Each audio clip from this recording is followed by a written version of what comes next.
You don't know me, but I know you. I want to play a game. So the first thing we're going to do is we're going to take this distilled water gallon and we're going to cut it to size so that it can hold all of the sphagnum moss that we're going to take out of the crashing container. We're going to remove all of the sphagnum moss, regardless if it looks like it's very healthy or that it's dying, and we're going to put it inside this distilled water container that we cut up. From there, we're going to remove all the rest of the plants that we have inside the crashing container. A lot of this stuff has been affected by the green algae, so it makes more sense to put it over here with the Heliamphora and clean it out. From there, we're going to remove all of what seems like it's the greenest parts of the sphagnum moss, and we're going to displace that, aka relocate it to somewhere else, so that we are only using healthy sphagnum moss in our next setup. And collecting all this sphagnum moss, we're going to create a ball or cluster of sphagnum moss, healthy sphagnum moss. We're going to wring it out, and we're going to make sure and ensure that we're using a good clump that has no algae whatsoever. Now, I have a lot of plants, but the most important thing is getting this Heliamphora into a space in this garden that it can thrive. We don't want plants to have to survive, because what you'll see is a lot of dying back, like how you see right now. We want it to grow. So what we're probably going to do is use this 2.5 gallon container / aquarium to hold the Heliamphora, but I don't want to have to reposition it after I set it up in this new home. So yeah, something very, very big to consider, because I want to only do this one time.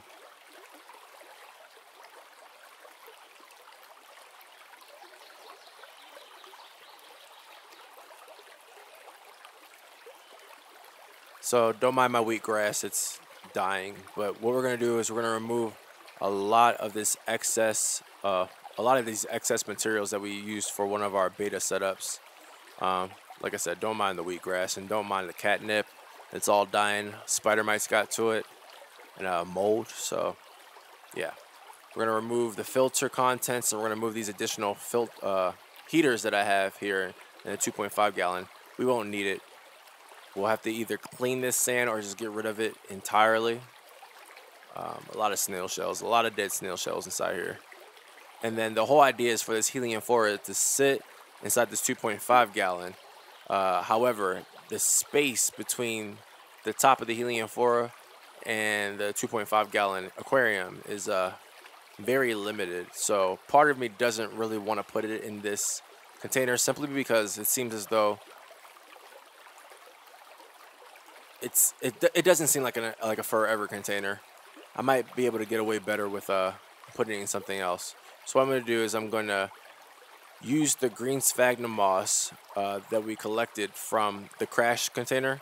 We're going to replace that peat moss in this Heliamphora with that, and hopefully it gives us a better looking plant.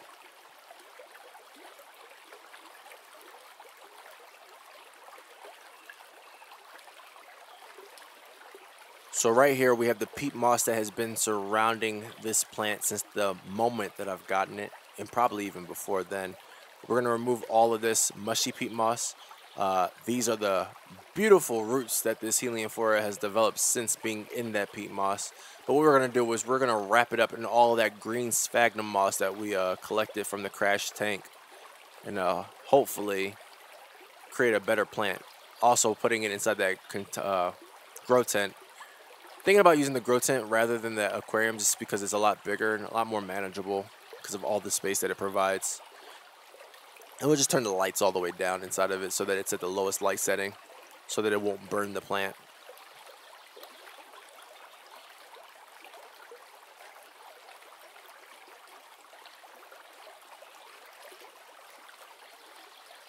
So we've just cleaned out this pot right here. What we're going to do is we're going to take that green sphagnum moss, we're going to wrap it around the Heliamphora and a cluster, and then once we get a decent sized root ball like here, we're going to put this into the pot. It's easiest when you wrap the sphagnum moss around the roots of carnivorous plants, rather than trying to put the carnivorous plant into the pot and packing it in. This is so much easier, so much safer on the roots. makes a better presentation for the plant, in my opinion. So yeah, this is what we're gonna do. And then we are gonna rinse it with distilled water so that it's all nice and wet, because remember we drained out all that excess water when we first initially collected the sphagnum moss. And then after that, what we are going to do is we're gonna put it inside of a Ziploc bag, where we'll pour some distilled water in there, and it'll hold the distilled water, keeping the humidity. Because once you transplant plants, you're generally shocking the root system, which is going to shock the plant. So the overall goal, before putting it inside the tent, is to fill it up with water, have it be surrounded by the Ziploc bag so as to control humidity, and then the tent itself will control the humidity for the plant so that it doesn't die back too much after repotting it. We'll come back and we'll check on this plant in about a week or so and see how it's doing. But until then, you already know. Do you want to play a game?